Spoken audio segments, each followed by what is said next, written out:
Okay, thank you very much. And actually, I'd first like to apologize that for many of you, I'm guessing that this is possibly the first sort of in-presence meeting that you may have been to. And therefore, I have to apologize that your first lecture is going to be a Zoom lecture, which I think I'm probably correct in saying that a lot of us are very fed up with by this time. But unfortunately, due to family circumstances, I haven't been able to join you in Bonn this week. Secondly, I'm going to also be a little bit perverse in a kind of a workshop, which is on stochastic modeling in biological sciences. My first lecture is going to be purely at the deterministic level. So apologies for that. We're going to get into the stochastic modeling in tomorrow's lecture. The purpose of today's lecture is really going to be setting up the motivation for what we're going to be then looking at in the lectures later this week. So let me just go to my sharing the screen. Okay. And hopefully is that presentation now coming through? Yes. Great. Okay, so what I'm going to be talking about over the next few lectures is the modeling of biological movement and how that contributes to organization. So for today's lecture, it's going to be really kind of a setting the scene, basically, looking at the motivations for why we're interested in these problems, and then going through a series of classical continuous models that are used to describe biological movement and organization, and then really kind of then using that as a kind of a setup to discuss why we're kind of then interested in going at it from another perspective, from a kind of a stochastic perspective.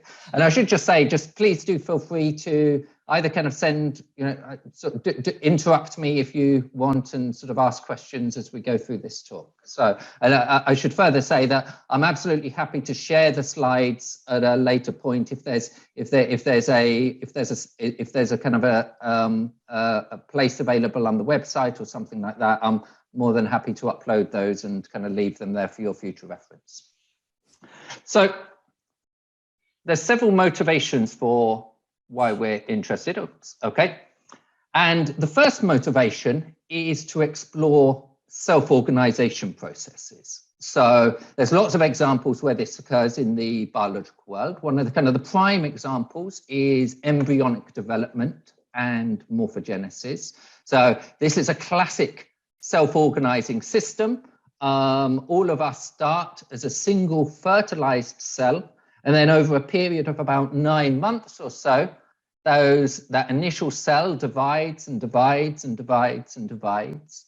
But then at some point, it also has to start organizing itself and differentiating itself to form the complicated structure of the adult organism. So this kind of problem of how we kind of go through this kind of incredible event is one of the kind of the paradigms of a self-organizing system. So that's a kind of a prime area that I'm interested in. A second example of self-organization is the formation of animal groups. And again, this is kind of a very well-known kind of classic real world sort of case. Organisms pretty well of all sizes and in all environments are known to collect together at various stages in their life cycle to form groups.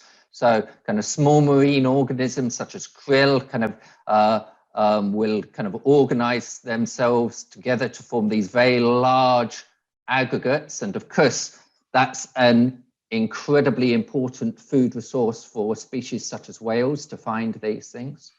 Insect world, tent caterpillars are known for aggregating together to kind of form large conglomerations. And of course, possibly one of the kind of the most familiar and visually appealing examples of animal self-organization are the large flocks of birds, such as starlings, that kind of form into what we call murmurations, that then kind of take on a kind of an almost sort of a kind of a completely sort of beautiful shapes and structures as they kind of as those birds are flying within the sky. So that's another example of self-organization. And a third example, not involving animals themselves, but actually kind of plants, is in vegetation markings as well. So in certain environments, particularly semi-arid environments, vegetation is found to organize itself into spatial structures. This is an example of tiger bush markings. I think this is in Niger, in Africa, basically. And in this sort of environment, you see sort of patches of vegetation surrounded by kind of bare ground. So, and again, this is an example of a self-organizing process where this kind of that you get this kind of characteristic sort of pattern forming within this natural landscape. So, self-organization is one of the prime motivations for the type of models that we're going to be looking at. And there's a particular case study that I'll be kind of probably referring to several times over the course of these lectures.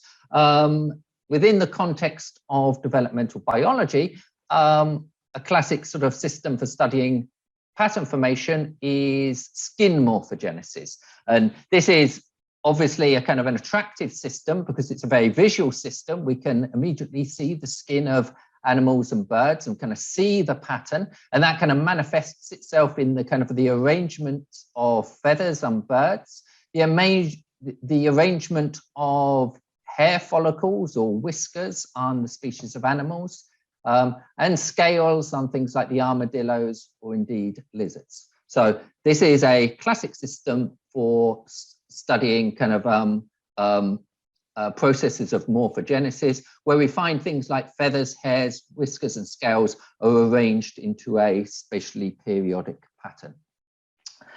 And as I said, this is a embryonic development process because these kind of skin structures that we sort of see on the adult organism are actually laid out relatively early in embryonic development. And at that stage, embryonic development, the skin is relatively simple. It has two principal layers, the epithelial and the mesenchyme. And at a certain point during embryonic development, that skin that starts off almost homogeneous starts to organize into a structured form. And you kind of get basically a swelling at certain sites in the epithelium. And from each of these sort of sites, you'll eventually get something like a hair follicle or a feather growing, basically. So this is a pattern formation process that's occurring very early during embryonic development. So that's kind of my first motivation for the following lectures. Now, my second motivation is problems to do with invasion type processes or waves. And again, this is a phenomena that is ubiquitous across the biological world, basically. It's kind of a disturbing example of invasion processes is, of course, cancer invasion. So cancers will grow as a kind of a mass of sort of mutated cells, but then certain cancers can start to acquire invasive characteristics where the cells will acquire a more migratory invasive phenotype that then can start to infiltrate the surrounding tissue. And there's various ways it can do that. It can do in kind of a collective invasion processes where the cells all group together and kind of invade en masse. Or it can kind of do that as individual cells that migrate through. But whether it's migrating individually or collective, it is, of course, a sinister acquisition on the part of the cancer, which can make treatment that much more difficult. So there's obviously huge interest in understanding invasion processes from the perspective of a problem such as cancer invasion. But invasions as well also happen again in the natural world as well. And an example of that is regarding ecological invasions, where some alien species has infiltrated a new environment and finds it a particularly attractive environment, so subsequently spreads. And a classic example here is cane toad invasion in Australia. So this is the cane toad. It's probably from our perspective, a fairly ugly looking species, probably not from the perspective of other cane toads, but it's this kind of fairly fat species. And it was introduced into Australia up in the northeast region, originally as a form of pest prevention. So this was kind of used by farmers as a way to kind of, the cane toads were introduced as a way of kind of stopping certain pests from destroying the frogs. But the cane toads actually found the environment extremely good, and they started spreading through the environment, escaping away from that kind of original confines, and they've got a fairly devastating impact on the local fauna of the Australian landscape. So obviously now there's kind of a real desire to try and prevent this species from kind of invading further. So we also kind of see invasion processes going on in the ecology world, and we also see invasion processes or wave processes going on also in a kind of an anthropological perspective as well. Because if you look at the kind of the way early farming spread throughout Europe from kind of a, tens of thousands of years ago, basically, early farming emerged in the kind of the Near East. But then over the subsequent millennia, I should say, it started spreading outwards across Europe in very much in a kind of a wave type fashion in terms of these kind of early techniques as they were kind of slowly spreading and moving through the populations of Europe at that time. So waves and invasion, again, are another kind of prime motivation for the type of models that we're going to look at.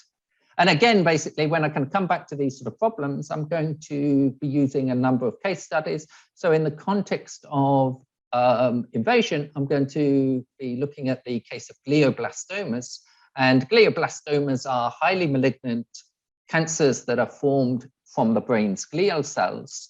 And they are particularly dangerous as cancers because the cells have a highly invasive nature. So the cells migrate and invade into the surrounding healthy brain. And as a consequence, glioblastomas unfortunately have form a very dire prognosis for the patient. And one of the reasons why they are particularly dangerous, as I say, is because of this migratory and infiltrative nature that makes identifying the extent of the tumor very difficult. So if you take a scan, something that I think this is a kind of an MRI scan or a CT scan of the brain of a patient who's been unfortunately diagnosed with one of these tumors, then the clinicians can use that scan to work out an approximate, what they call gross tumor volume, which kind of marks the major mass of the tumor. And then in kind of standard therapeutic treatment, you basically, that kind of gives you your kind of gross tumor, the visible mass of the tumor. But because of this infiltrative nature, they recognize that cells will have migrated further away from that. And that gives this clinical tumor volume here. You basically kind of take that gross tumor volume and you add basically 2 centimeters or so around that sort of area. And then treatment will be focused to that clinical tumor volume. So that's the kind of the standard practice for treating tumors. But the problem in the context of gliomas is that actually the invasion is very infiltrative and very diffusive sort of nature, and moreover is very heterogeneous as well, so that the tumor cells do not kind of grow in it doesn't kind of invade in a kind of a, say, nice spherical sort of way, predictive sort of way. They invade in a very kind of characteristic heterogeneous sort of fashion that sort of, with sort of branches sort of stretching out along certain sort of directions. And that kind of gives you actually a kind of that's the more realistic pattern of invasion for these sort of tumors. So that inevitably, when you kind of do a kind of a treatment based on a simple, this clinical tumor volume, inevitably there's some untreated cancer cells that have spread further away from that treatment area. And subsequently, regrowth of the tumor can emerge from these untreated cancer cells. So that's a kind of my case study that we're going to be using for this problems of invasion. And then my third motivation is to do with navigation problems. And this is really kind of, this is very much from the perspective of animal populations. So it's very well known that a lot of animals have very famous and quite spectacular navigations, which they conduct on a yearly level. Monarch butterflies do a migration pathway from kind of the area around kind of Central America in Mexico, and then up through across the USA and even into sort of Canada. So that's a kind of a very famous sort of annual migration of monarch butterflies. Whales have very long migration pathways, sort of stretching out across the entire stretch of the ocean. Marine turtles also do long navigation journeys. And this problem is a kind of a classical area of kind of understanding kind of animal behavior, is how do these animals conduct these sort of navigation routes. So they manage to do these time and time again without recourse to having things like GPS on their mobile phone, the way we do now. So that's a kind of a third problem that we're going to be using as motivation. And at this point here, I'll kind of introduce my my kind of third case study, which will be a problem to do with sea turtle homing. And to introduce this, I'll actually just sort of stop sharing my presentation for a moment and share a short video on this that can introduce this problem much better than I can. So okay, so hopefully the kind of the audio and the video came through correctly, but just to kind of summarize the kind of the key sort of problems of this kind of navigation journey that's famous by these Ascension Island turtles. So Ascension Island is a small island. It's in the middle of the Atlantic Ocean. It's about 10 kilometers or so sort of wide or so. So it's an island which and it happens to be the home of the second largest Atlantic green turtle nesting population. So green turtles are known for, indeed, as a lot of marine turtles, for nesting at the same beaches from which they emerged as hatchlings, potentially multiple decades previously. So this is the kind of the standard sort of life cycle here. The turtles first sort of kind of form there's kind of a clutch of eggs put into the kind of the ground by the female turtle. If you wait around after about 50 or 60 days, you'll see these hatchlings start to appear from the holes dug by the turtle.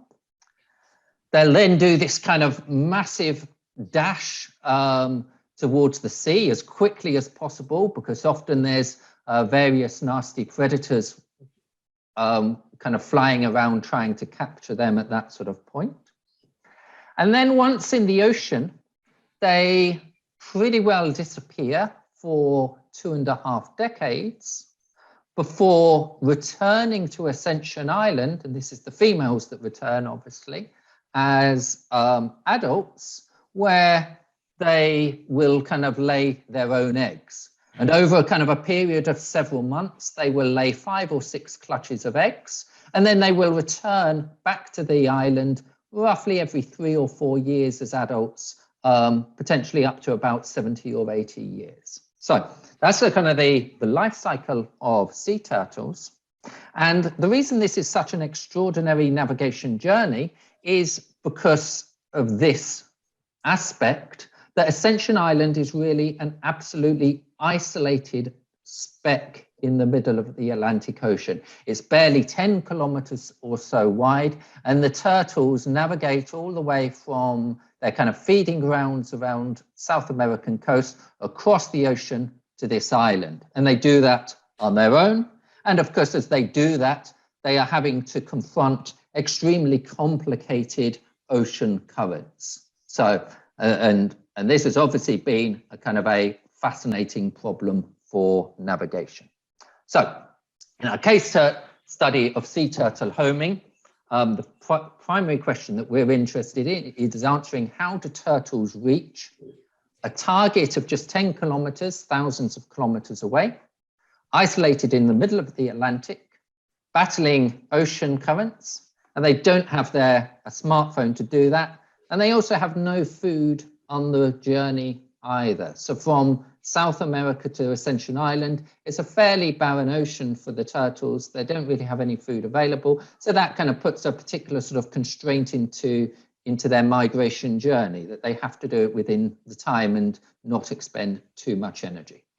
And this classic problem of navigation has actually been kind of around for a long time. And in fact, actually, Charles Darwin himself raised this sort of problem in a letter to Nature back in the 1870s. So asking the question of how do we account for the turtles finding their way to that speck of land in the midst of the Great Atlantic Ocean.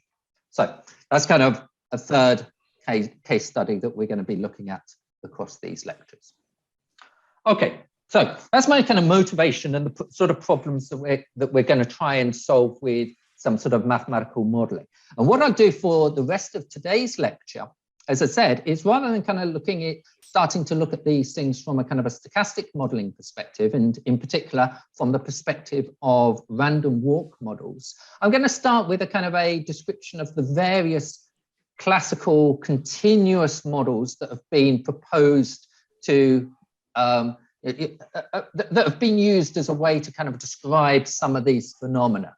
And in particular, I'm going to be kind of discussing continuous models from the particular perspective of morphogenesis, that problem of how you go from some mass of relatively undifferentiated cells, and that then over the process of morphogenesis, those cells differentiate, reorganize, and form either a fly, a chicken, a mouse, a fish, a frog, or indeed a human. So these get this kind of classic problem of self-organization. So we're going to be looking at that today, and in particular, I'm going to discuss three well-used models for this process. The first part I'm going to talk about briefly is Turing's model, which really kind of lay the kind of the foundation for this. I'll then move on to chemotaxis models, where in particular we start to introduce the idea of kind of guided migration and so forth. And then finally, depending on time, actually, I'll talk briefly about some non-local models that have been introduced in this sort of context. So those are kind of that forms the rest of today's talk. Okay, so Turing's reaction-diffusion model. Well, this is the model that really kind of set the kind of the area basically here. So people have been interested in understanding kind of self-organization processes before Turing, and in particular kind of studying how the embryo was able to form itself. But Turing was probably really the first person to really address this from a mathematical perspective, from the perspective of forming a model. And Turing is, of course, well known to a lot of people.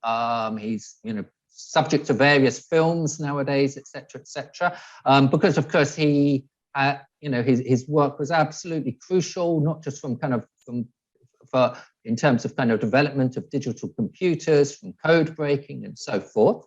But if you're a mathematical biologist, the way you kind of view Turing is someone that probably spent the first few decades mucking about with computers, but then proposed an inspired theory to explain how morphogenesis could occur. So, he really kind of approached this problem of embryonic development very much later in the towards the end of his far too short life, and that was in a single paper. He was actually kind of working on various follow-up papers at the time of his unfortunate death. But the single published paper was The Chemical Basis of Morphogenesis, and this really set the absolute sort of area of kind of studying self-organization phenomena, and it's now got 15,000 citations, which is pretty well the equal of any of his papers in setting up sort of looking at setting up the foundations for digital computing and so forth. So this was kind of Turing who set the scene for this, and it really is a kind of quite astounding theory, and that's kind of nicely echoed in the words of Bard and Lauder in 1970s, where they said it's rare to find in the literature a paper which is completely original, such as Turing's The Chemical Theory of Morphogenesis. So it really is a kind of a rather astounding insight that he had in the development of this theory. So Turing's model is very simple, and that's one of the attractive aspects from the perspective of a mathematical biologist. It didn't rely on anything really complicated going into it. He just assumed very simple laws. He assumed that there was a system of chemicals and they reacted. Well, that was known. People have known for decades, even centuries, that chemicals reacted, and he stated that they diffused. And again, that was something very, very well known, that they kind of diffuse through space. And he said that we had a system of reacting and diffusing what he called morphogens. So the Turing system is very much something like this. It's a system of reacting and diffusing species. You could have sort of multiple chemicals involved, U1 to UM, and providing they were just sort of greater than or equal to 2, then that was what you needed for his sort of model. So it formed this kind of core system of reacting and diffusing chemicals. And the key analysis that Turing performed on this was to basically kind of use a linear stability analysis to show that this could lead to self-organization. So that if you started with an almost uniform distribution of your chemicals, so no spatial pattern there at the start, little bit of stochastic fluctuations, which is natural in any sort of situations, just to kind of heat fluctuations and so forth. But starting from this kind of almost uniform distribution, these two processes of reaction and diffusion could generate spatial pattern, some periodic arrangement of the chemicals.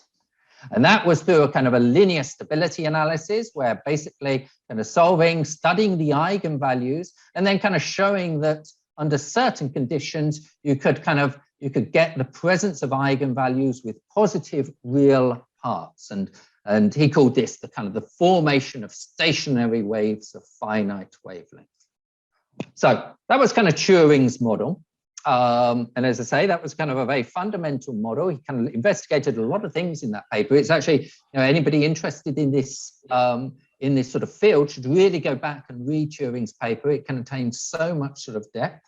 And he also, in this as well, in this paper, he pretty well, we kind of think of computational biology as a modern field, but he really very much kind of initiated the area of computational biology as well. And that really benefited from his earlier work in the areas of digital computing. So of course, Turing's work in the 30s laid the foundations for digital computing.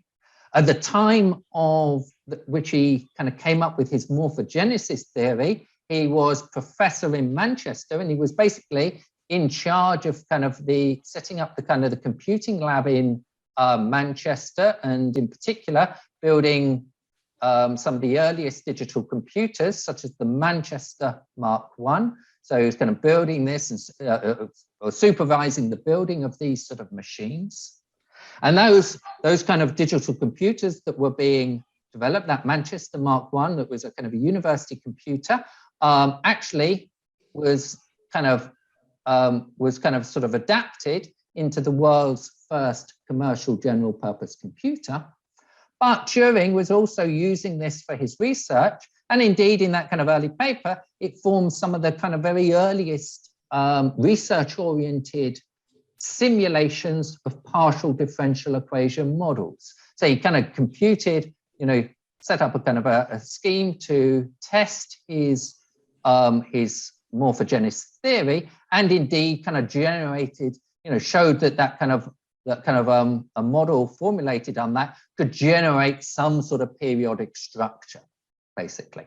And he was clearly kind of very proud of this, because actually, if you then kind of look at the brochure of this kind of first commercial general purpose computer, one of the things that it says that it can be used for in the context of partial differential equations is to study the distribution of growth hormones in biological tissues. So Turing, in addition to coming up with this kind of theory, was really very much sort of setting the area of computational biology at the same time, performing some of the first numerical computations of biological models.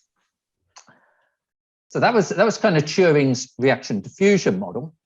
And he proposed this in 1950, but actually the interest that it got from the mathematical and theoretical community was very low key to start with. Most of the early interest was really from biologists, particularly plant biologists that were kind of looking at this.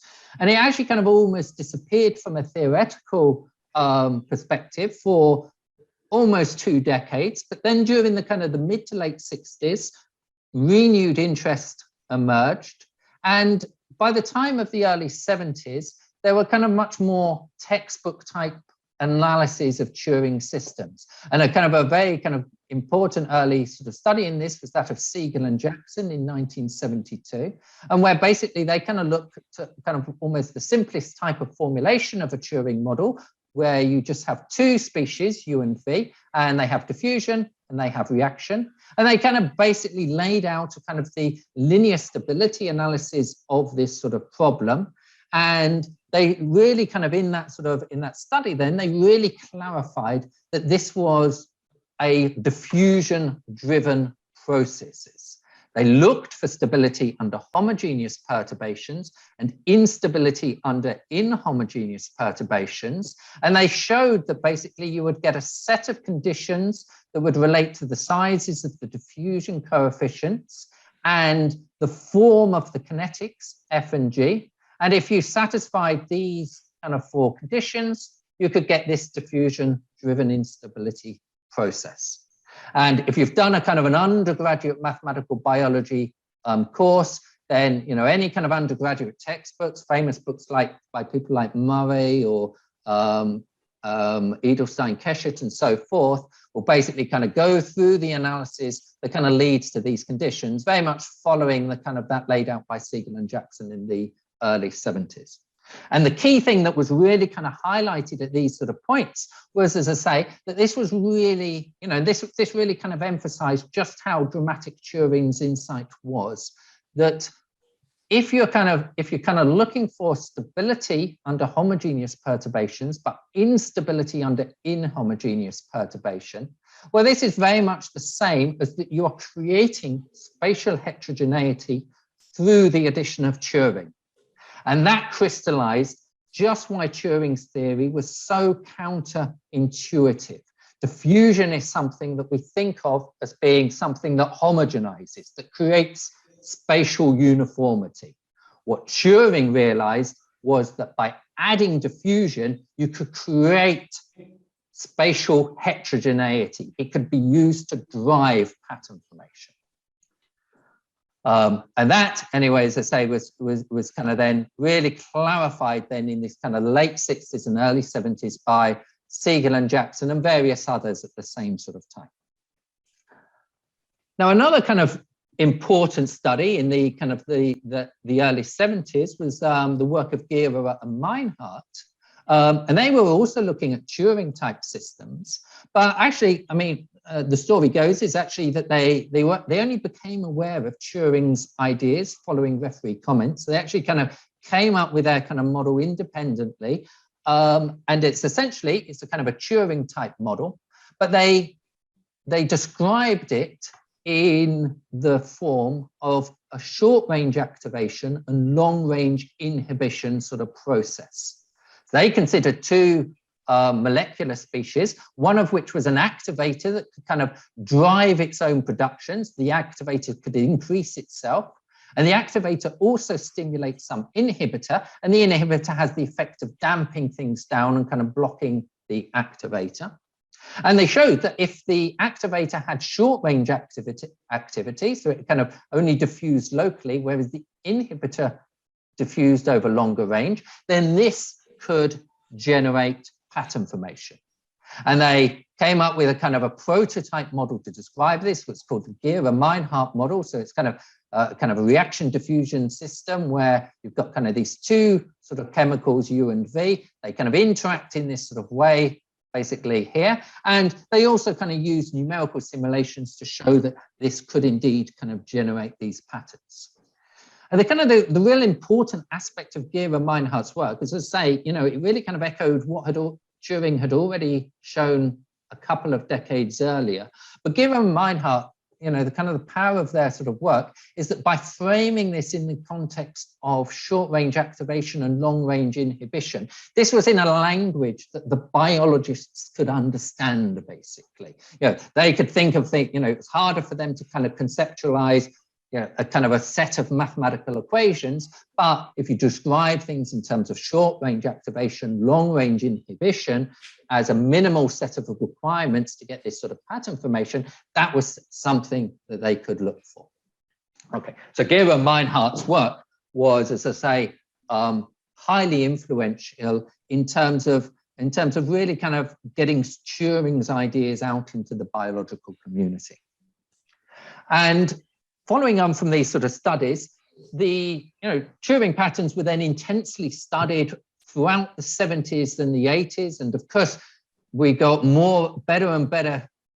We've got kind of better and better computers that were able to kind of solve things better and better. So you could start kind of exploring the kind of the complicated pattern formation that you could get in the systems.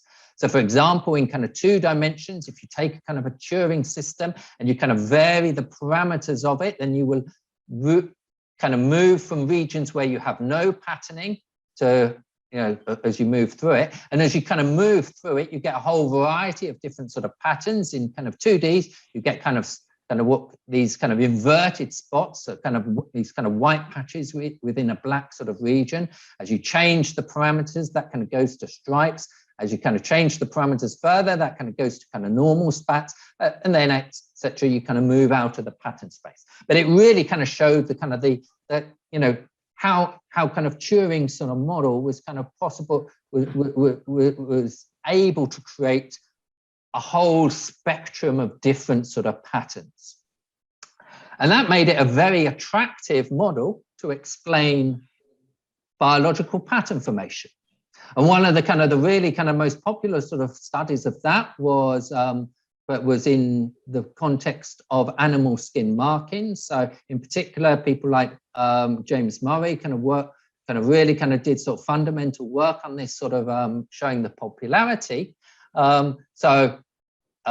Various sort of animals are kind of famous for their kind of skin sort of pattern, from kind of mollusk shells to kind of salamanders or to various species of fish.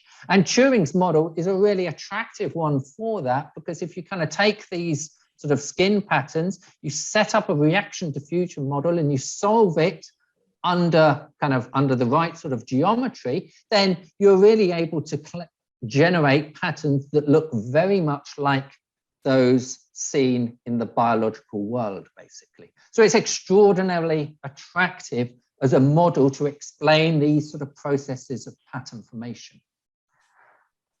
And Turing's model just didn't just sort of stop at this kind of embryonic development sort of fashion. It's been expanded out into a whole other sort of set of areas as well. So for example, I also talked about self-organization in vegetation sort of markings as well, the formation of these kind of tiger bush type patterns, or another example of kind of fairy circles in Namibia.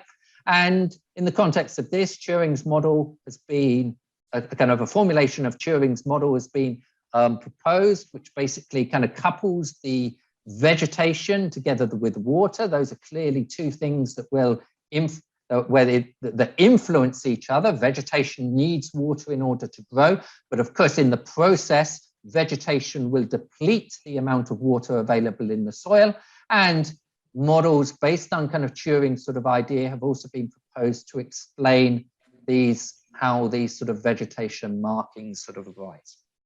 Okay, so Turing's model, as I say, has a scope far beyond morphogenesis. But where's the biological evidence for Turing's model? And that was actually a big problem right up into the kind of the 80s. There was no actual real world system that showed Turing's patterns. But that changed in the late 80s with the fortuitous discovery of Turing patterns in a chemical system, the Cema reaction. It's not a biological reaction, it's sort of between chlorine, iodine, malonic acid, and so forth. But they were able to kind of set up a chemical system that could generate Turing's patterns. And it was actually a fortuitous discovery, this one. They were actually looking for something else. And actually, one of the real problems with generating Turing patterns in a chemical system is to create the necessary difference in diffusivity. The fact that you've got long-range inhibition, but short-range activation. And what they did there, they had because their reaction had iodine, and adding starch is a way to visualize the iodine. But when they added that starch, it effectively immobilized the iodine, and that slowed down its role as an activator and created a Turing pattern. So it was kind of a fortuitous discovery, but it showed that Turing's patterns existed in the real world, that you could recreate them in a chemical system. And that was in the kind of the late 80s, late 90s, but that's still not a kind of an example in the biological world. But in the last 15 years or so, Turing's models have also been shown to operate in the real world as well. And a kind of problem is, a case study here is the question of how the embryo creates a left-right axis. So we've got a kind of a left-right asymmetry on the body. We have our heart on our left, we have our liver on our right, and so forth. That's a kind of a left-right axis that has to be created during embryonic development, where to place these sort of things. And in 2006, Nakamura and colleagues basically showed that there were two critical genes involved in setting up this pattern, nodal and lefty. And they showed that nodal and lefty operate in a self-activation lateral inhibition loop. And further, in kind of about 2012, Muller et al. Showed that nodal and lefty have the distinctly different diffusivities that you would need. And basically that showed that there was even a biological system which was consistent with this idea of short-range activation, long-range inhibition. And that's sort of one of quite a whole range of studies from dating back to around the middle part of the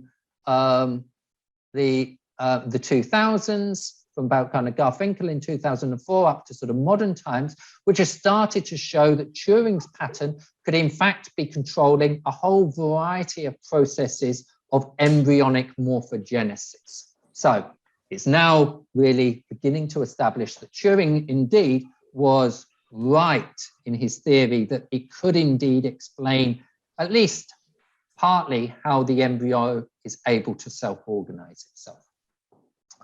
Okay. So that's kind of Turing's model. And because of time, I'm going to go through this fairly quickly. But we're going to be using this to explain processes of how skin morphogenesis occurs. And during the skin, you have to kind of create the follicles for hairs that emerge. And this is a problem of embryonic morphogenesis, because basically, if you look around day 13 or so of, I think this is a kind of a mouse basically, but at that stage, the skin is fairly uniform. It just looks, like it has no sort of pattern. But then by around the middle of day 14, you see this periodic pattern emerge. And this is a purely chemical pattern. It's the expression of a marker DKK4, which indicates where hair follicles will emerge.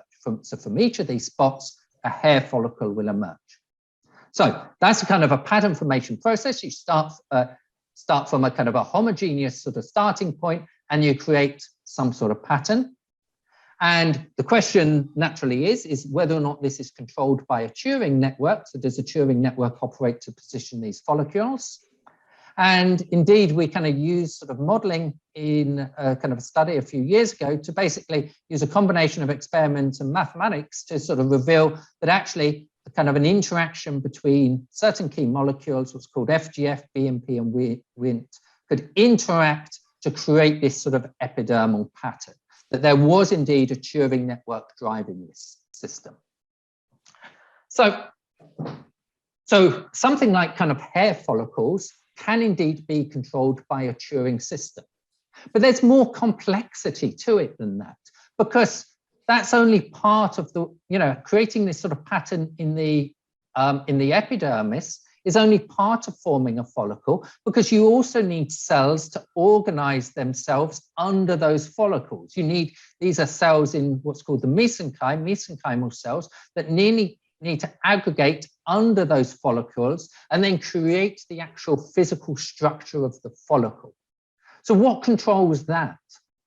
Well, that's where movement comes into the process. Each of those follicle spots is the source of a chemoattractant that attracts cells underneath to aggregate under those spots. So the spot creates a chemical attractant, the cells move to that, and they organize underneath that follicle. So that's where cell movement comes into it. But it's even more complicated than that. What that kind of described there is the idea that the Turing system drives pattern formation. It creates this pattern of spots. Each of those acts as a seed that attracts the cells underneath it. And if you kind of indeed sort of follow the kind of the movements of those mesenchymal cells, whoops, so I'm gonna head myself there. It's going to go to the video here, if I can. Hold on.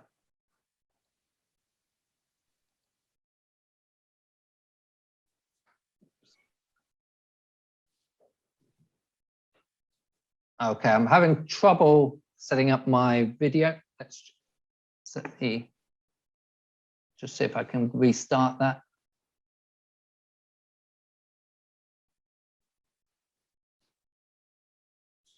Oh, okay. So if you follow the movements of those mesenchymal cells below, what you see is that the cells start to organize themselves as these aggregates, these kind of clusters here, underneath each of those spots that's being formed in the epidermis above. So each of those, as I say, is forming underneath. And that would suggest that the Turing system is effectively really driving pattern formation. It's creating the pattern, and the cells simply respond and aggregate under it. But if you shut down the Turing system in the top layer so that we've got no pattern forming in the Turing system, and then follow the cells below, well, you actually don't need that Turing systems for the cells to organize themselves. Even without the Turing system, they organize themselves, not into quite the same sort of regularity, but you still see them forming and aggregating together. And that tells us that there's more than one way to create a pattern. Turing system is one way, but there are other mechanisms that can also lead to pattern as well. And that leads to the two other sort of models that I'll talk about. As I say, I'll try and get through, I'll certainly get through the chemotaxis models. I may not quite get through the non-local models today, but chemotaxis models and non-local models, which really start to consider the movement dynamics of cells and how that's contributing to pattern formation. Okay, so that kind of for the second part. So let's kind of talk a little bit about chemosensitive movement. The chemosensitive movement is, again, a fundamental process, and it's important everywhere. Whether or not you're a single cell or a large animal, chemical cues provide a crucial source of orienteering information. And species like dogs are extremely proficient of this. This is a kind of a hunting dog here that I'm showing here.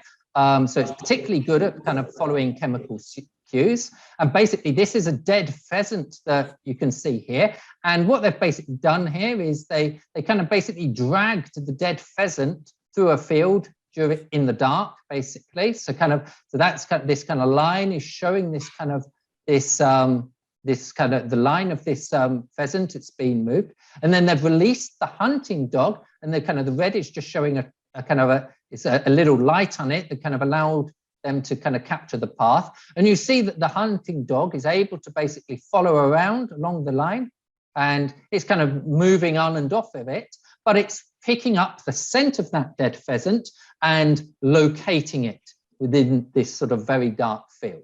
And it's doing that primarily through smelling that. So dogs are extremely good at tracking scent, and humans can do it as well, maybe not quite so quickly. But if you take somebody, put something about, and you lay out a chocolate trail through the field. So this is now a kind of a trail of kind of chocolate that they've kind of done. And the human is also able to do a similar sort of operation, not quite so quickly as the dog, but indeed it shows that we still have very powerful olfactory, an ability to respond to olfactory cues. So it's very useful for kind of detecting cues, but another thing is very important is in the context of pheromones. So pheromones, again, let's give a little bit of background here. Pheromones are very important cues that are kind of used by all sorts of animals to detect things in their environment. And Fabre, who was a 19th century entomologist that was kind of became interested in this problem, he basically had basically kind of had a female moth in a darkened room, and he kind of went in there, the windows had been left open, and he found that there were hundreds of males in that room. And he guessed that they had been attracted by a scent that the female was releasing. So sought out to try and understand that. So he was surprised by these hundreds of male moths that he found, supposed that they'd been attracted by the scent of a caged female. So he set up a various set of experiments. The first one he did, he placed the female in the cage, but then covered it so she would not be visible, opened the windows, and looked to see whether or not the males would be attracted. So they wouldn't be able to actually see the female. And actually, the first time he tried that, it didn't work, which was a bit confusing, but he then actually tried the same experiment again, but removed the praying mantis that was in the same cage as the female, and the praying mantis had then eaten the female. So that's where the experimental mistake happened. So he removed the praying mantis, did the same sort of thing. Are the males attracted? Yes, they were. They all came. So that was already an indication that this kind of scent could be, that a scent produced by the female could be guiding the males to them. Then he tried an even more sophisticated one, where he basically did the same experiment, but just before opening the windows, moved the female from one cage to another one. So moved the female to a new and uncovered cage so that she would be visible to any males that were arriving. And what happened then was that the males arrived, but rather than going to the kind of the female in the new cage, they simply surrounded the kind of the previous cage. And that was because the scent there was even stronger, because that's where the female had been for the most part. So the scent was the driving thing that was describing the movements of the males. So pheromones form in incredibly powerful ways for animals to communicate. And pheromones, again, you know, we think of them as animal things, but they also do affect humans. They've done studies in fact, babies. Babies, of course, don't have great eyesight, but they do have very, very powerful sense. And if you place a baby, and they've done these studies where they've basically placed a baby in a room with the breast pad, a breast pad, so it's something that's used by the mother basically to in the kind of the milk, the feeding of the baby basically. And if you place a breast pad that has been unused, then the baby crawls randomly around the room, doesn't go towards the breast pad at all. There's nothing there. It's just simply an object there lying on the floor. But if you use a breast pad that has been used by the mother, the baby crawls, I should say, towards the used breast pad. And it's picking up the smell of the mother from that breast pad and moving in that direction.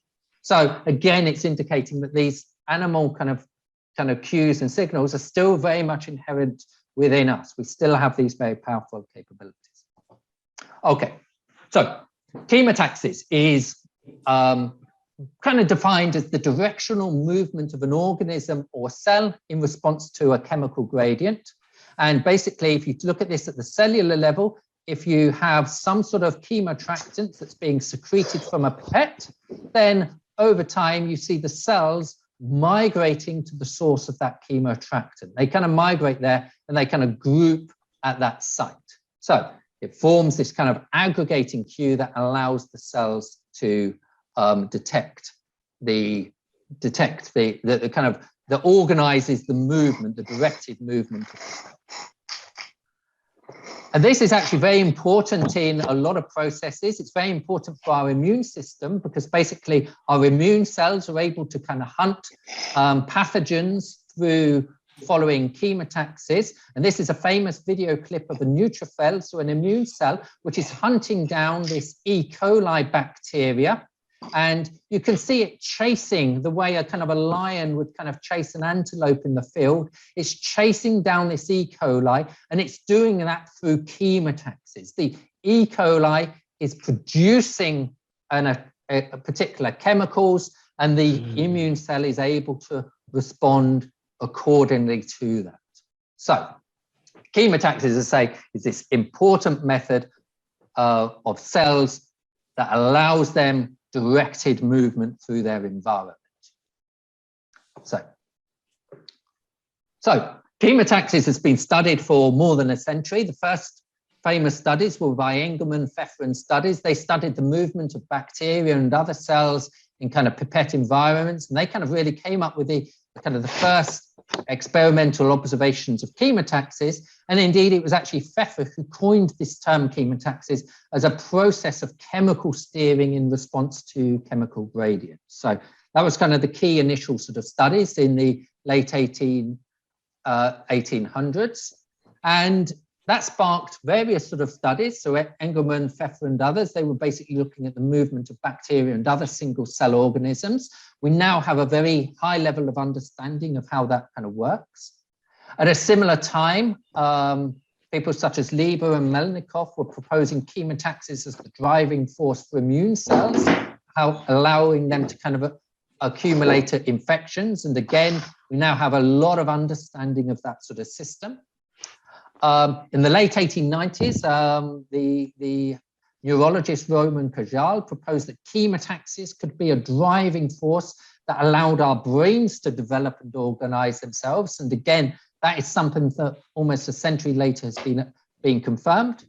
And then also in the kind of that sort of period, chemotaxis was proposed as a way to describe the movements of larger organisms as well, moths and worms, etc. And that has also now been identified as well. So chemotaxis again is something that's been studied in a lot of different cells and in a lot of different contexts. Okay, so when it kind of comes to chemotaxis, there's been two particularly important, what we call model systems, so systems to understand it. And one of those is E. coli, so these bacteria cells. And E. coli, most E. coli are harmless, but some are not so harmless. They can cause very nasty illnesses in people. But from a kind of a chemotaxis perspective or a movement perspective, they have a very characteristic movement process where basically they move in a sequence of runs and tumbles. And they do that by rotating their flagella in certain directions. If they rotate them in a counterclockwise direction, the flagella, these kind of long strands attached to their body surface, all collect together, and that allows straight lines swimming through the environment. If they rotate them clockwise, however, they all spread outwards, and that allows the E. coli to tumble around in a fairly random way, basically. So E. coli migration is through a process of runs and tumbles, and in the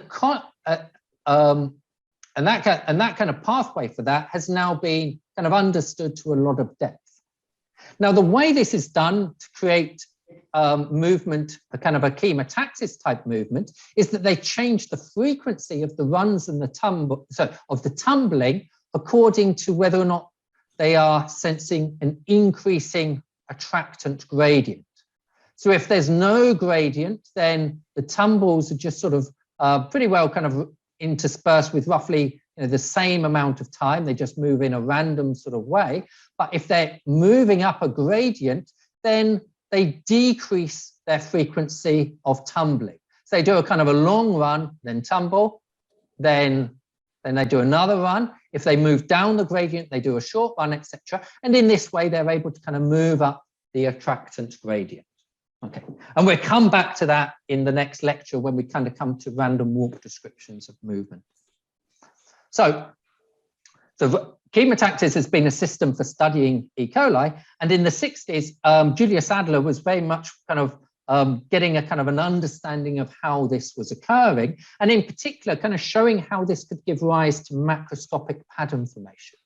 And he showed something in particular. He showed that you could get traveling bands in E. coli systems. That if you put a population of E. coli in something like a pipette here, which also contains a nutrient environment, then those cells will form a band that then spreads through the system in a traveling form. If you do that in a kind of in a Petri dish, you put the cells in the center, they will form a ring that then spreads outwards and grows over time.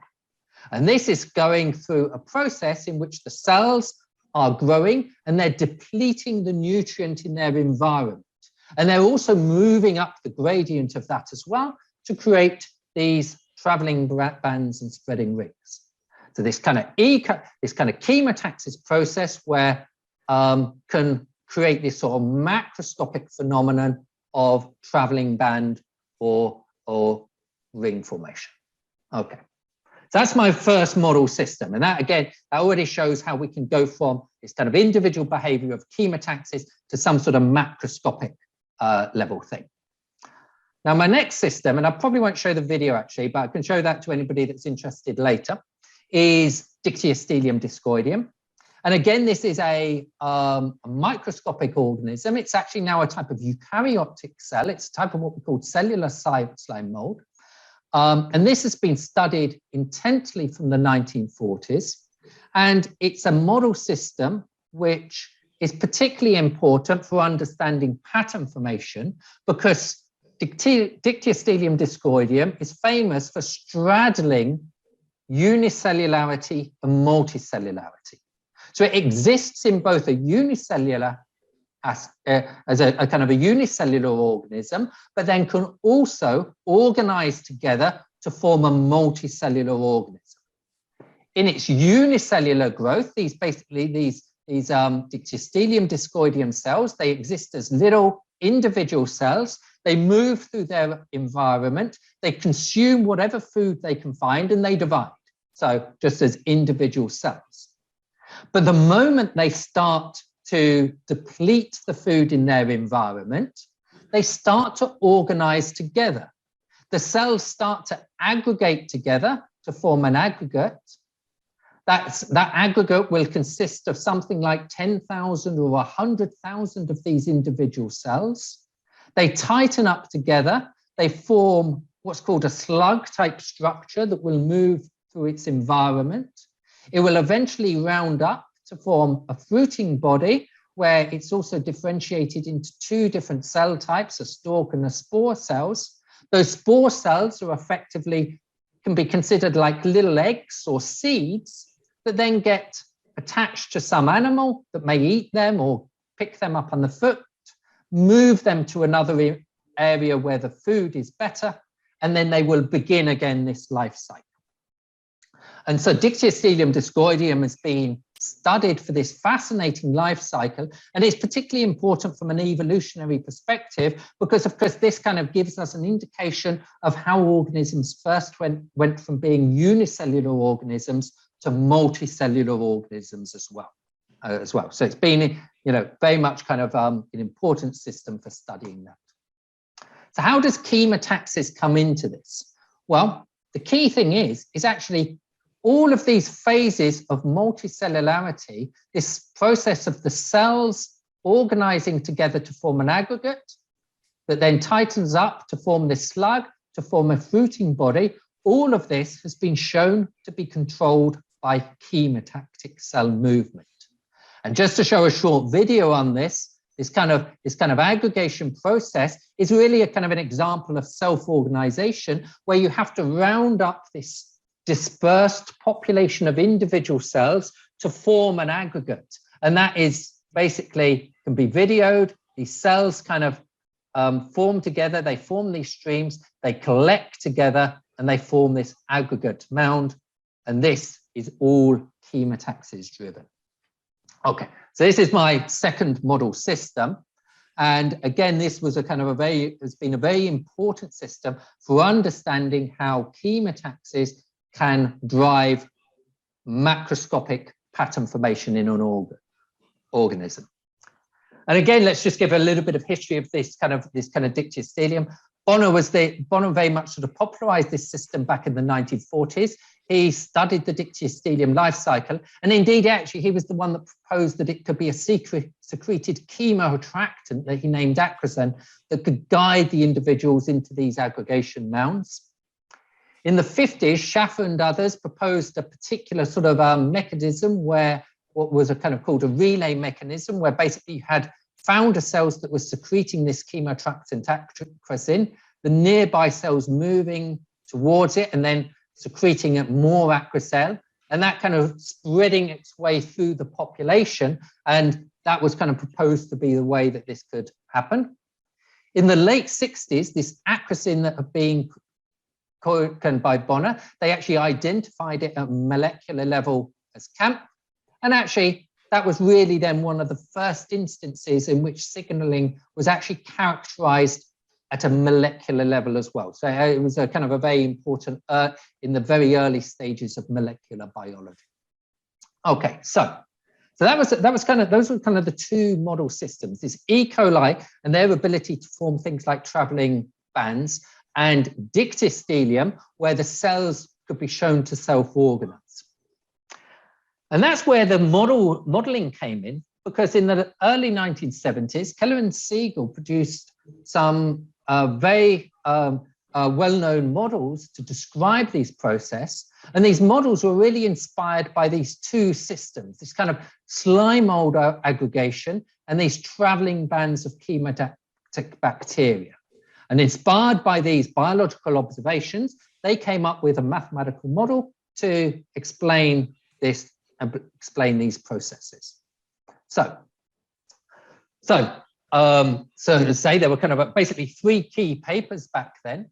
One of the papers was looking at traveling band formation, and they set up a kind of a partial differential equation model for the population of the bacteria, and they assumed that there was a kind of a diffusive element to the movement, some sort of random motion, but they proposed this chemotaxis movement as well, and they explained this in a phenomenological way in that the bacteria cells were responding, were moving up the gradient of some attractant. The attractant was this species S, and this term here describes a movement up the attractive gradient. You can think of this as an advection term, basically, where the advective velocity is proportional to the attractant gradient. So that was their kind of model for traveling bands. And you can investigate this mathematically.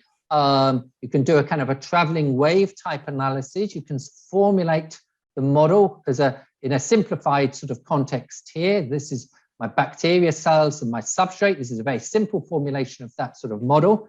In a traveling wave analysis, you basically kind of take the traveling wave assumptions. You introduce some traveling wave variable Z, which is x minus ct. You set certain boundary conditions to describe the shape of this traveling pulse, where you kind of get the bacteria as a pulse that are responding to this chemical concentration.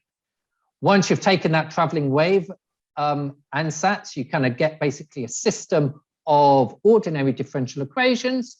And in certain forms, you can indeed even solve that, and you indeed show that you do indeed get a traveling pulse type sort of solution. So as I say, Keller and Siegel models for chemotaxis could indeed generate traveling pulse type solutions. But there are some problems to it. And actually there's a whole kind of area of kind of research now which is looking at traveling wave solutions for these chemotaxis type systems. And again, if anybody's interested in that as an area, I'm happy to provide some specific references where you can get some more detail. Okay, so Keller and Siegel's model was used to explain traveling wave solutions, but it was also used to explain self-organization as well. And in particular, this kind of slime mold aggregation. And they basically came up with a model for the population of the amoeboid, and then various molecular components in the system as well. But the key term here is this kind of Chemotaxis 1. They used the same sort of idea as well, that the cells were basically moving by this chemotaxis term where they were following the gradient of the chemoattractant. Their first formulation had a kind of 4 variable sort of model, but they simplified it down to 2 key variables, the amoeboid and the chemoattractant. And then they used an analysis that was very much based on Turing's linear stability analysis to show that that indeed could generate self-organization, that it could allow a population to organize itself together to form an aggregation mound. So Turing's analysis basically could be used indeed to show that this could explain this self-organization of the amoeboid to form an aggregation mound. So that was kind of in the early 70s, but even though Keller and Siegel, they showed really that pattern formation was possible by this simple process of auto-attraction. But actually, even at that time, it was a very simple model for DD. They actually knew much more about what was going on at a molecular level. And for example, Keller and Siegel did not include that kind of relay system that I talked about a couple of slides ago. So it was already kind of simplifying a lot of the biology. And then over the 70s, much more details became uncovered. We got a much, much better understanding of the chemical pathways in dictyostelium as well. And indeed, we actually showed, it was shown that you could get much more complicated organization as well, actually. And in particular, rather than those cells, to see is the one to look at here. These are my amoeboid cells here, but rather than just kind of simply aggregating into these aggregation mounds, they actually kind of aggregate in this kind of branching type sort of pattern, these cells forming these branches that move into these kind of forming clusters. And that chemical signaling as well was a lot more complicated as well. So Keller and Siegel's model was already complicated already at that sort of simple already at that time. There was a much more known, but the beauty about the Keller and Siegel model, of course, is that it can be adapted. And you can include those more complicated dynamics. And in the context of this dictyostelium system, people like Hofer and others started to build more detailed intracellular dynamics that would capture this sort of more complicated behavior. So they formulated models that included a more sophisticated representation of the molecular dynamics. And they showed that indeed those kind of more complicated models could indeed capture this very complex self-organization behavior that you were seeing in dictyostelium. And as a consequence, this Keller-Segel framework has proved to be a very popular model for understanding self-organization phenomena. Okay, so let's just the Keller and Siegel model, as I say, is a very kind of classic model for describing self-organization.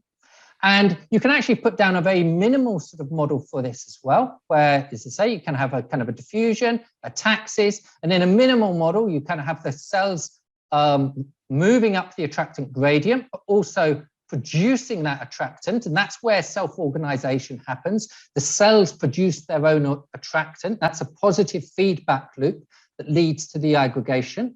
You can do a linear stability analysis and you can identify autoaggregation. And this sort of minimal model and formulations of it has actually inspired a huge amount of mathematical literature. And one of the things in particular that it's inspired is there's very interesting mathematical properties that come from this, in particular in the context of blow-up and global existence. So that's been a kind of a big point of study. And there's been a lot of literature on this, investigating this minimal model. And in the context of blow-up, you get a density, a dimension-dependent blow-up phenomena. In 1D, you get solutions that exist globally. But when you go into 2D and above, you get blow-up. And basically what that will mean is if you get a kind of a population, you get the formation of high spikes, basically, that basically form point masses, Dirac-type masses, where this positive feedback in which cells produce their own attractant goes out of control. And that blow up is a little bit problematic for us that study these models from a modeling perspective, because of course it then leads to kind of numerical instabilities, etc. So there's been a big industry in terms of trying to kind of regularize this model to get globally existing solutions. So how can you regularize it? Well, there's lots of methods, and we did a review of this in about 2009, the User's Guide for Models of Chemotaxis. This was work with Thomas Hillen, where basically we kind of went through various ways to regularize the model. So you take your minimal model and then you adapt one of these terms. It's got very simple terms here. It's got kind of a simple kind of constant diffusion coefficient, very simple chemotaxis here, simple kinetics, etc.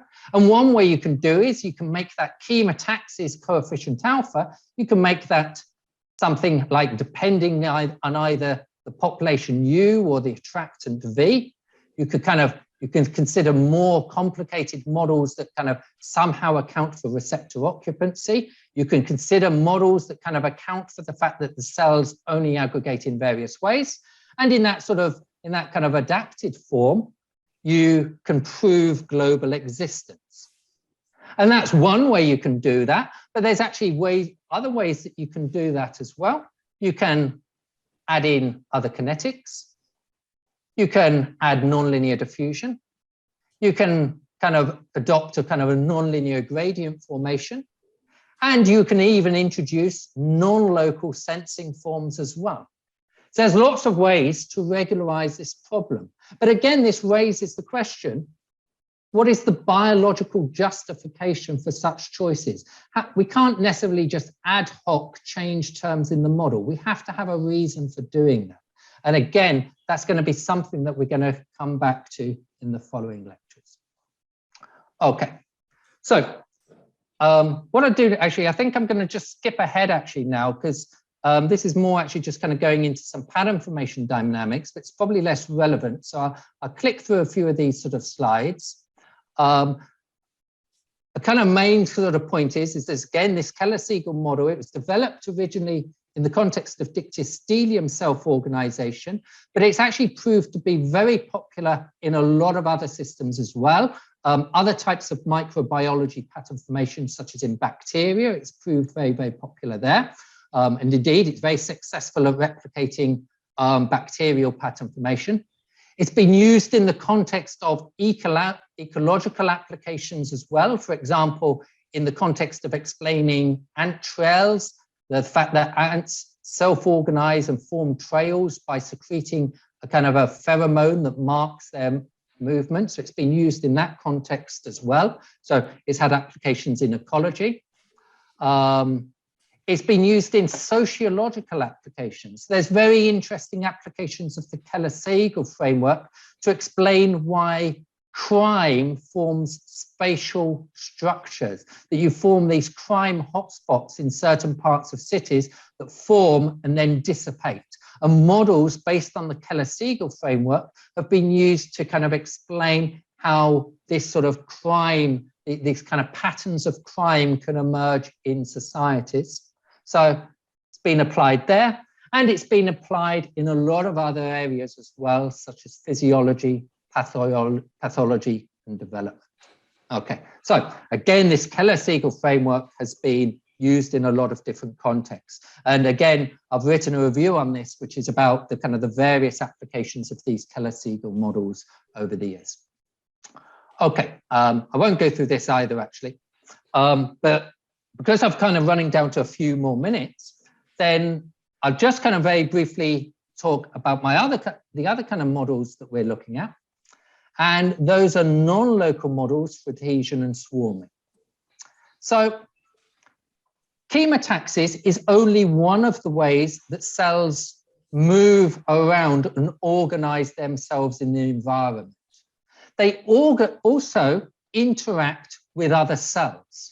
And one example of that is in cell-cell adhesion. In cell-to-cell adhesion, cells they form attachments with other cells, and that allows them to bind themselves together. And they can also form attachments with their environment as well, and use that to move themselves through the environment.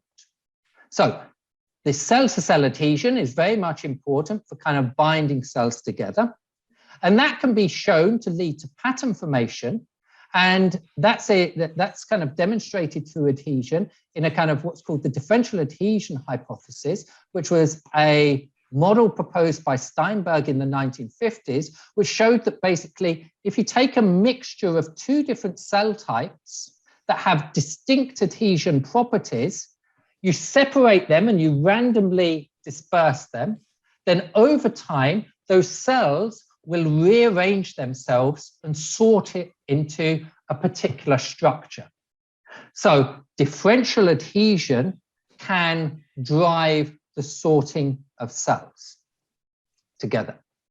So chemotaxis is not the only way to kind of organize the movements of cells. You can also do it through these kind of contact-based interactions between cells as well.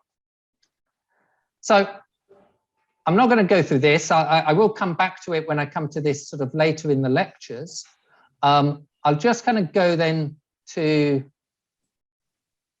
the kind of the other type of model that's going to be our motivation. And that's the way these things have been modeled biologically. So describing cell interactions through things like adhesion proves out to be a little bit more complicated than doing things like Keller-Segel. In particular, if you try and come up with a local PDE model to do that, then you go into problems of getting blow-up type behavior and so forth. It proves quite difficult to do that. The successful models at a continuous level to describe these processes of adhesions have incorporated non-locality. So basically in that, the idea behind these is that a cell, well, it's got a center in some sort of position, but of course a cell has a non-local nature. It spreads out over a region and it can detect cells at its kind of cell surface far away from the cell center. So a cell has an inherent sensing range, which is really describing its spatial extent through the environment. And to model an adhesion type process, you would want it effectively to move towards regions of high cell density by detecting the higher density over here than say over here. So it would move in that direction towards higher cells. And this has been incorporated by a non-local PDE type formulation. It's got a kind of an element of a kind of a chemotaxis type system in that the population has some sort of diffusion term here, but it has an advection type term here. But rather than that being a kind of an advection in response to a chemical gradient, it's an advection in response to sensing other cells over some surrounding area. So it's a non-local PDE type model. And these kind of non-local PDE type models, in the context of cell adhesion, they can be used to describe the adhesive pool of cells in response to other cells in their surroundings. And they've been developed for cell adhesion, but they've also been developed to describe swarming type phenomena also in ecological populations as well. And again, they can give self-aggregation. You can use linear stability analysis to show how a population of homogeneously dispersed cells can organize themselves into an aggregate. Okay, so what I've kind of done today, and again, I'm going to skip a couple of slides. I'm going to come back to these anyway later on in the things, but let's kind of, because I'm coming to the end, I really want to kind of say, sort of summarize what I've tried to talk about today and kind of set the foundations for the next few lectures.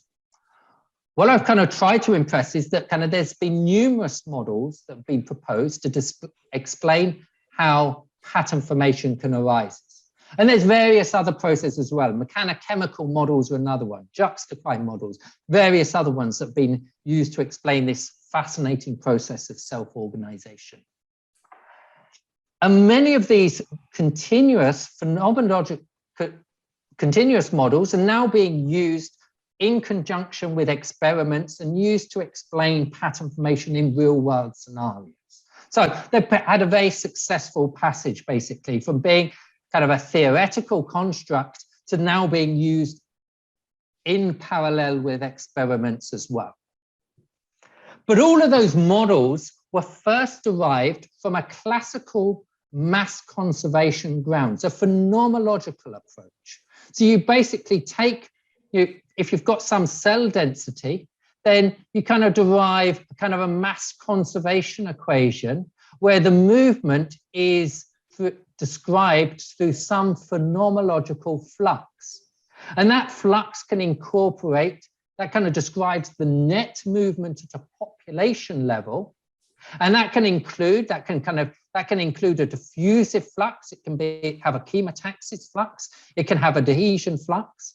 That diffusion flux could be a classical Fickian type flux. The chemotaxis could be a kind of, this kind of Keller-Segel type thing where you kind of move up the gradient of some chemical. The adhesion flux could be through this kind of non-local type formulation. So but that's all based on purely phenomenological reasoning. You postulate a flux that sounds reasonable. And in the case of Keller-Segel, that's reasonable. It's known that cells respond to an attractant gradient. They move up the attractant gradient. So you propose a flux which incorporates that directed movement in response to the gradient of an attractant. So it's all very, very reasonable. But that ignores the perspective of how you respond to an attractant at the level of an individual. So let's look at now individuals. These are my E. coli cells. They're small bacteria. They're about 1 or 2 microns. They detect chemicals by binding the chemical at the cell surface. But they're so small, they can't compute a spatial gradient across the body length. It's fluctuating so much, you can't detect a gradient across 1 or 2 microns. So they can't detect a gradient.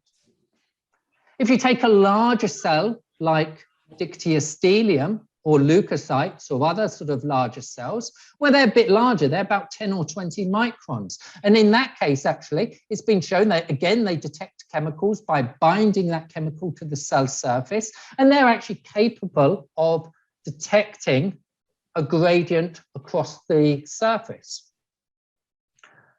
If you look at animals, some animals, well, humans, we have our nostrils very close together, and generally you can't detect a gradient of a chemical across the scale of your nostril. You detect something is burning in the kitchen, and then you move around frantically to try and find out the problem and stuff, but you're really just detecting the concentration.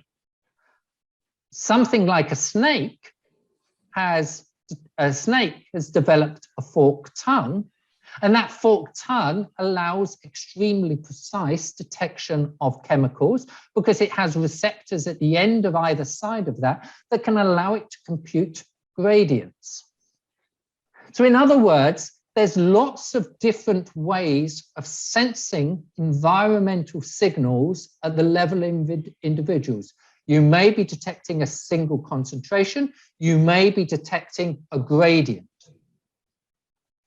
So the key question is as follows. If we start building up a model for movement at the level of individual, and in particular, a random walk-based model for movement, what type of macroscopic model will we obtain? And in particular, can we obtain those classic models for pattern formation, such as the models of Keller and Siegel, and the models, kind of those non-local models for adhesion, when we go from this perspective of the individual? So I'm sorry if I've kind of taken an extra 5 minutes or so today. I'll try to be a little bit more punctual with that in tomorrow's sort of lecture on this, but where we're going to kind of try and start formulating it from this sort of perspective. So thanks very much. And as I say, please do feel free to send questions. I'm even happy to send sort of email questions if you'd like extra information on any of the topics that I've kind of introduced today.